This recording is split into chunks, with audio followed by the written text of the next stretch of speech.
memerintah dan mendukung arahan Bapak Presiden Republik Indonesia agar Badan POM dapat independen, profesional, dan transparan serta menerapkan prinsip kehati-hatian dalam proses pemberian Emergency Use Authorization atau izin penggunaan dari vaksin dalam hal ini dalam situasi krisis pandemi COVID-19 yang sedang masih kita alami ini. Kami juga mengapresiasi sinergi kementerian lembaga terkait dan pemerintah daerah tentunya dalam persiapan pengadaan vaksin dan persiapan pelaksanaan vaksinasi dalam menggunakan vaksin COVID-19 yang aman, berkhasiat dan bermutu bagi masyarakat Indonesia. Dan juga dengan banyaknya pemberitaan yang berkembang terkait rencana akan dilakukannya pelaksanaan vaksin nasional dalam waktu dekat, sehingga perlu adanya penjelasan kepada rekan-rekan media terkait perkembangan kesiapan penerbitan Emergency Use Authorization untuk vaksin yang sudah tersedia, yang sudah memasuki tahapan akhir. Bagaimana kita ketahui bersama bahwa wabah coronavirus disease 2019 atau COVID-19 telah ditetapkan sebagai pandemi global pada tanggal 11 Maret 2020, di mana di Indonesia wabah COVID-19 ini ditetapkan sebagai pandemik melalui keputusan Presiden nomor 12 tahun 2020 tentang penetapan bencana non-alam penyebaran coronavirus disease 2019 COVID-19 sebagai bencana nasional. Kasus penyebaran virus COVID-19 ini semakin intensif meningkat dengan angka kematian yang tinggi, sehingga program vaksinasi perlu segera dilakukan, tentunya harus dengan didukung data-data saintifik dan klinis untuk keyakinan bahwa manfaat lebih besar dibandingkan resiko jika program vaksinasi ini tidak dilaksanakan. Pemberian izin penggunaan vaksin oleh otoritas obat pada masa pandemi COVID-19 dapat diberikan dalam bentuk Emergency Use Authorization. Obat atau vaksin yang diberikan Emergency Authorization harus telah didukung bukti keamanan, khasiat dan mutu yang cukup memadai. Setelah pemberian EUA ini harus tetap juga dilakukan pemantauan yang ketat terhadap khasiat dan keamanannya dalam jangka yang lebih panjang. Badan POM menerapkan standar dan persyaratan pemberian EUA ini untuk vaksin COVID-19 mengacu pada pedoman WHO, serta juga merujuk pada US FDA atau European Medicine Agency (EMA). Syarat pemberian Emergency Authorization adalah vaksin harus sudah memiliki data uji klinik fase 1 dan uji klinik fase 2 secara lengkap dalam 6 bulan pemantauan, serta data analisis interim uji klinik fase 3 untuk menunjukkan khasiat dan keamanan vaksin. Keamanan vaksin juga dapat diperoleh dari data uji praklinik pada hewan dan uji klinik fase 1 pada manusia, ini sudah dilalui. Jika telah dinyatakan aman, maka dapat dilanjutkan ke uji klinik fase 2 dan 3.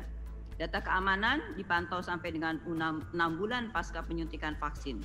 Efek samping yang disebut dengan efek samping adalah efek samping yang timbul, dicatat dan dihitung angka kejadiannya. Jika ada efek samping serius yang dilaporkan, dilakukan evaluasi untuk menentukan penyebab atau causality-nya sehingga uji klinik ini menjadi pertimbangan apakah uji klinik ini dapat diteruskan atau dihentikan. Khasiat vaksin ditunjukkan berdasarkan data efikasi vaksin yang diukur berdasarkan persentase penurunan angka kejadian penyakit pada kelompok orang yang menerima vaksin dibandingkan dengan kelompok orang yang menerima placebo pada uji klinik fase ketiga. Untuk pemberian Emergency Authorization dapat menggunakan data interim analisis dengan periode pemantauan 3 bulan. Tetapi tentu saja pemantauan ini akan terus dilanjutkan sampai 6 bulan sehingga efikasi vaksin kemungkinan juga dimungkinkan untuk dapat berubah. Jadi setelah pemberian Emergency Authorization, terus uji klinik dilakukan dengan melakukan pemantauan sampai dengan 6 bulan setelah tentunya penyuntikan yang kedua. WHO mempersyaratkan minimal efikasi vaksin COVID-19 adalah 50% dari data interim analisis 3 bulan. Selain data efikasi vaksin, pengukuran imunogenisitas merupakan parameter yang penting untuk menunjukkan khasiat dari vaksin. Imunogenisitas adalah kemampuan vaksin untuk membentuk antibodi dalam tubuh dan juga kemampuan antibodi tersebut untuk menetralkan atau membunuh virus, netralisasi antibodi. Dan dengan data imunogenisitas inilah kita dapat memprediksi bahwa vaksin dapat memberikan perlindungan untuk mencegah terjadinya penyakit. Selain khasiat dan keamanan, aspek mutu vaksin menjadi hal yang penting untuk dipenuhi.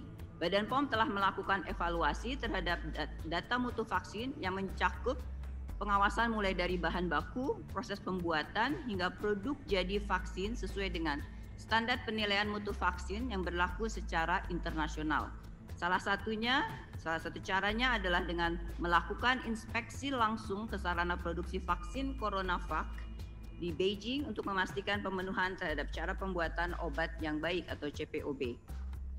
Proses evaluasi untuk penerbitan Emergency Use Authorization dilakukan oleh Badan POM bersama Komite Nasional Penilai Obat yang beranggotakan para pakar, expert di bidangnya, di bidang farmakologi, teknologi farmasi, dan juga klinisi, para dokter, dan juga tim ahli di bidang imunologi dan vaksin yang tergabung dalam Indonesian Technical Advisory Group on Immunization atau ITAGI. Badan POM senantiasa menerapkan prinsip kehati-hatian, independensi, menjunjung integritas dan transparansi dalam setiap pengambilan keputusan pemberian izin edar, termasuk tentunya Emergency Use Authorization. Untuk percepatan proses evaluasi dalam rangka pemberian Emergency Authorization, Badan POM menerapkan rolling submission, di mana data yang dimiliki oleh industri farmasi disampaikan secara bertahap, dan ini sudah dilakukan sejak bulan Oktober 2020, kemudian dilakukan evaluasi yang juga bertahap terhadap data-data tersebut sejak bulan Oktober 2020. Dan per hari ini sudah dilakukan intensif juga, hari ini juga sudah dilakukan rapat evaluasi intensif bersama tim Konas Penilai Obat terhadap data-data yang sudah didapatkan dengan lengkap. Dan segera juga nanti akan ada pertemuan final sebelum bisa menerapkan Emergency Authorization. Saat ini Badan POM telah memasuki tahap akhir evaluasi hasil uji klinik. Uji klinik vaksin Sinovac yang dilaksanakan di Bandung memiliki desain yang sama dengan uji klinik yang dilakukan untuk vaksin Sinovac di Brazil dan Turki dengan menggunakan subjek pada rentang usia penerima vaksin 18 sampai 59. Untuk penggunaan pada usia lansia di atas 59 tahun masih menunggu data hasil uji klinik fase 3 yang masih berlangsung di Brazil ya.